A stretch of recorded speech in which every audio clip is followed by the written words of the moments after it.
For today's video, 36 weeks na nga tayo ngayong linggo at ilang araw na lang ay 37 weeks na rin tayo. Napakaganda na ng pakaramdam ko ngayong araw at gising. Dahil hindi na katulad ng dati, nakakapagkilos-kilos na ako sa bahay ko. At pagpasensyahan nyo na nga yung bahay ko na yan dahil nga hindi ko tututukan ngayon ma-arrange ang lahat-lahat at ang mister ko nagtatrabaho. Dahil nga masayang-masaya ako dahil 2 araw na lang 37 weeks na rin ako nagbubuntis.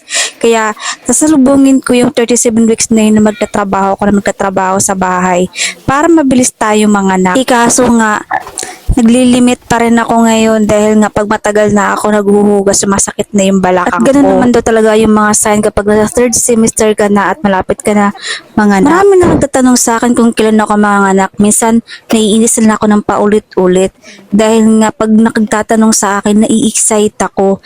Siyempre, ayaw ko naman madaliin sa bagay nga mga mi. Kung ako nga hirap na halos gusto ko na rin makaraos. At nai-excite na rin talaga. Kaya nga lang, hindi pa pwede natin madaliin dahil nga kulang pa siya sa araw. Ginagawa ko na rin itong pagbibideo sa sarili ko kung ano yung ginagawa ko dahil nga gusto ko, meron akong memories na sa pagbubuntis, pagdadalang tao para kay Yuki. Meron na nga pala kaming pangalan para sa baby namin. Yuki ang napangalan ng asawa ko kasi dapat sana ang pangarap ng asawa ko ay boy. Isa ultrasound nga. Girl yung magiging baby namin. Yung pinakaunang ultrasound ko, ini-expect ko talaga boy na yung pagbubuntis ko kasi nga kumakain ako ng marami. Hindi katulad nun sa panganay ko, napakasailan ko, hindi ako kumakain. Halos mangga lang at coke yung kinakain ko noon. Sa unang paglilihi ko doon sa panganay ko. Kaya nga nung girl yung result ng ultrasound ko, medyo nalungkot yung asawa ko dahil na-expect talaga niya ay boys. Pero syempre natanggap niya naman niya at syempre at ako din. At yun nga, sabi niya whatever daw kung anong magiging gender ng baby namin, Yuki pa rin yung pangalan na gusto niyang ilagay sa birth certificate ng baby namin. Tingin pa rin kami ng tingin dyan sa face track na nabili namin. Super nai-inlove talaga ako sa ginagamit na yan. Biruin mo, wala nang nag-video sa akin. Siya na lang ang gumagawa. Pumasok na yung anak ko. Syempre, ganun talaga yung routine. At ako na lang mag-isa sa bahay, ganyan yung ginagawa ko sa bahay. Sa dami kong ginawa na pagod din. At napansin nyo nga nag-upload na ako dito sa long form video kasi nga super nanghihina ako sa stream ads na tools na to dahil hindi ko nga siya nagagamit. Kaya ngayon, gusto kong ituloy ito yung ginagawa ko ng video ng matagal. Medyo napagod ako dyan, sumasakit na yung balakang ko. Dahil sa totoo lang mga may, puro reels lang yung na-upload ko, kaya nanghihina lang ako sa in-stream ads. Buti nga hindi pa dito binawi ni Meta yung stream ads ko. Kaya sabi ko, siguro may purpose talaga. Actually nga guys, hindi ko ako nakakapag-voice over dahil napapangitan talaga ko sa sarili kong boses.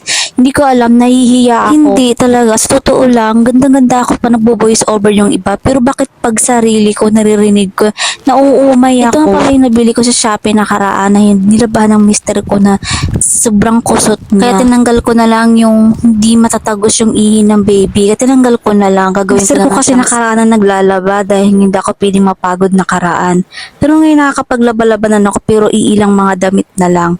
So tinanggal ko na lang, madali na lang din naman siya tanggalin. Yung nakaraan nga mga nagkatanggal si Mita ng mga stream ads, binabawi niya na lang din talaga. Kahit hindi ko ginagamit, hindi naman binawin. Kahit na pa isang upload na ako sa long form sa isang hindi talaga ako kumikita ng malaki sa in-stream ads mga mi dahil nga hindi tayo kalakasan at hindi naman tayo sikat na tulad ng iba na pag nagbo-voice over umaabot ng milyon-milyon. Kaya di talaga ako kumikita sa in-stream ads. Konti lang, pa-cent lang. Ang pinakamalaking sinasahod ko sa stream ads ay nakaka $14. Kasi nga mga mi, sa totoo lang, sa stream ads guys, nakaraan, napakaliit na lang kinikita kahit magkaroon ka ng 20k, 50k pataas o 100k, maliit lang ang kinikita. Kaya hindi talaga ako nag-upload sa stream ads nakaraan. Halos karamihan na ngayon po sa ads on reels kumikita. Yes, totoo kumikita na rin talaga ako doon. Lalo isa rin talaga siguro sa pinapasalamat ko yung nagkaroon ako ng ganitong blessing.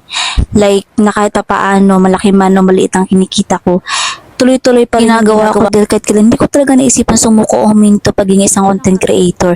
Dahil nga once na sumbasahod ka na kay Facebook, talagang sisipagin at sisipagin ka, lalo na at ito lang din naman ang inaasahan mo ngayon sa sarili mo. Like katulad ko, nasa bahay lang at walang sariling income.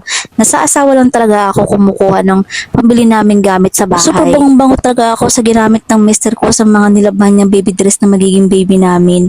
Yan pala yung ginagamit namin. Pagdating sa damit ng anak ko, sa uniform ng anak ko, yun yung ginagamit. Naalala ko lang dati, yung ganyang mga sabon. Talaga ako nakakabili ng ganyan kasi iniisip ko pang mayaman yan.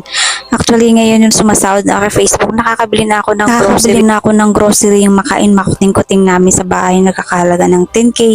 Minsan pag sumahod ako, 5,000, halagang gano'n. Samantalang dati iniisip ko, masaya na ako na pag sumahod ng asawa ko, bibili lang kami sa tindahan ng tinapay, kape, asukal, gatas, yun lang, masaya na kami.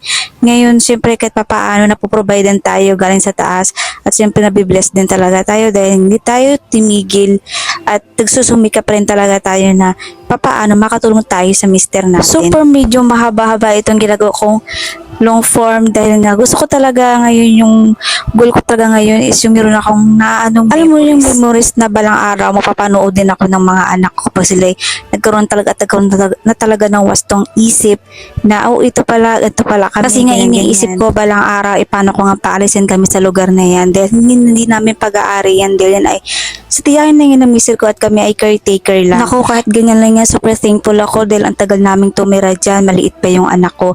Kung iisipin din kung naka-boarding house kami, naku, hindi talaga kami nakakatipid. Baka hindi talaga kami makabili ng pante or so what. So yun mga mesa na tuloy-tuloy niya akong suportahan at subaybayan ang aking mga ganap sa buhay. Paghihirap tuloy-tuloy niyo lang po ng inyong nasimulan dito sa pag-Facebook at pag-vlog. Hindi ko naman sinasabi na asahan niyo lang ito habang buhay. Ito ay sinasabi ko libangan lang at ito ay ang ginagawa natin ngayon ay ito ay income lang din naman kahit paano nakakatulong tayo sa mister natin na kahit nasa bahay lang meron tayong naiambag. Hindi lang ako kung sasama ito sa inyo din. Super dami na malalaking content creator na talagang mas palalaki talaga yung sinasahod. Sa sunod mga magre-reveal tayo ng sinasahod natin dito sa Facebook. Abangan nyo!